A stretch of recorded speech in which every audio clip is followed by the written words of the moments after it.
So, Julie, I wondered if this would be a good moment to ask you to clarify what you had in mind when you said that men should be put in camps.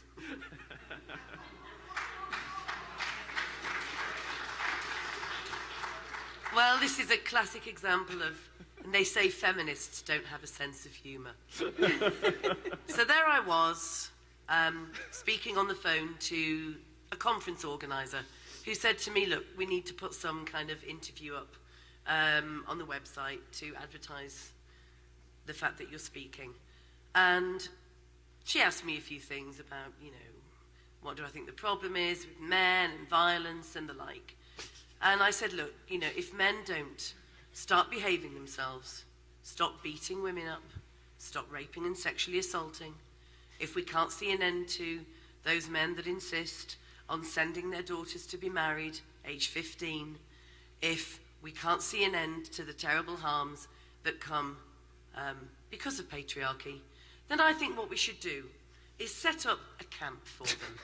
And I had in my mind some kind of benign holiday camp, but with a fence around, so enclosed.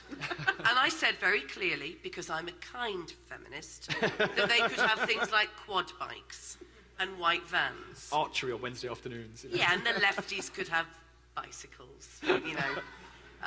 And because they'd all be in there. I mean, you couldn't just pick the bad men out, because men lie about that they're nice and things. Anyway, there's always a crime you've committed, even if it's a thought crime, isn't there? So put them all in and give them lots of things to do. They can play contact sports. They can't have porn, obviously. They can't have the internet, for obvious reason. But they can have television, although it will all be feminist television that they'll be viewing. And I said, the thing is that lots of women love men. I mean, there are men I love. But some women actually like having sex with men. And I had this in mind, because I'm a kind feminist, that these women could go in and take their sons out for the day, or the women could take their boyfriends out for a good shagging, and sisters could go and talk to their brothers, and, you know, but they could then take them back like a library book. So they'd have to be returned by a particular time. And that until they manage to sort themselves out, oh, and feminists would be in there cooking vegan food for them, right? But I was with you until then. It sounded like a gay paradise until the vegan food. I know. No booze, obviously. Oh. So, you know, I can see now and that it wasn't, fun. you know, I can see that it wasn't going to be great. But until they sorted themselves out. Anyway, within minutes of this going up, all the men's rights groups, all of my enemies, anyone with access to YouTube, anyone with his spermy little hands, you know, deciding to do his own little, you know, selfie video. That's misandry for anyone paying attention. Had YouTube films up about how Julie Bindel wants to put all men in a Nazi concentration camp. Now, you know, my partner's family, some of them are Holocaust survivors. I've heard their stories. I know quite a lot about anti-Semitism and the like.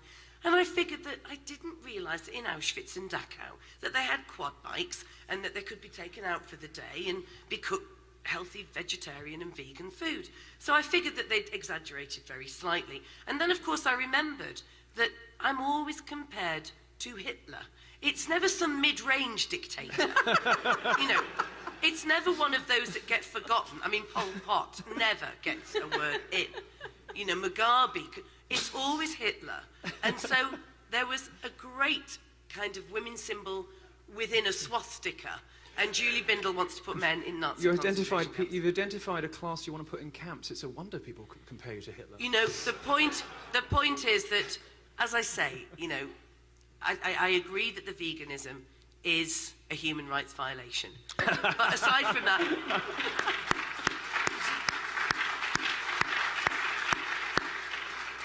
So we would like to invite questions from Can I respond to that? Oh, okay. Just to defend Julie. Yes. I'd like to defend her. First of all, like I said, get rid of the vegan shit, and I am in. I'm in. Quad bike or white van?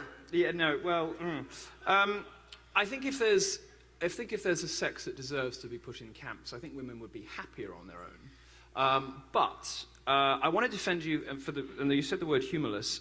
If I'd said something like that, people would have laughed it off. The fact that Julie said it and got a lot of nonsense, I think, shows how the modern feminist movement, and in some cases the modern men's rights movement, when they are at their worst, the best ones are great, but some of them, just like feminists, can be awful.